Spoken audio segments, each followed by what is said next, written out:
e tij të lindjes. Në nder të tij është organizuar një festë madhështore në Teatrin Migjeni të qytetit të Shkodrës. Regjisori Serafin Fanko është vlerësuar me titullin Artist i Popullit në vitin 1978 për kontributin e madh që ka dhënë në artin shqiptar.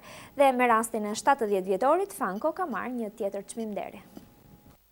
Në rastin e 70 vjetorit të lindjes së regjisorit Serafin Fanko, Teatri Migjeni ka organizuar një aktivitet madhështor në nder të tij, që i dha emër kësaj qendre të artit dhe kulturës. Të ftuar kanë qenë aktor, regjisor, skenograf, piktor, dramaturg, kritik të artit dhe miq të hershëm të Fankos. Karriera artistike e Serafin Fankos ka qenë e gjatë. Fillimisht ai ka punuar si vullnetar në ansamblin e ushtrisë, pastaj si këngëtar, muzikant, skenograf, aktor dhe së fundmi si regjisor.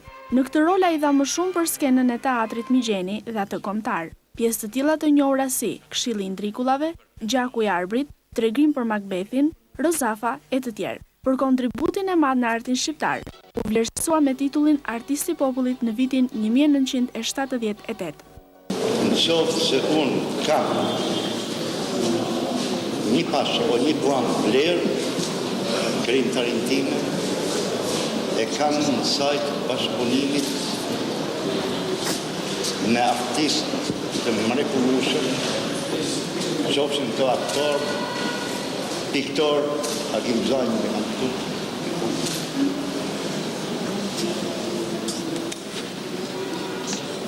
Albert Mingen që kam punu me te, aktor tjerë. Ylka Mujo, aktor e teatrit kombëtar, shpreh për Fankon konsideratat më të larta, pasi Serafini si regjisor dha një origjinalitet, duke bërë epokë në artin e tij.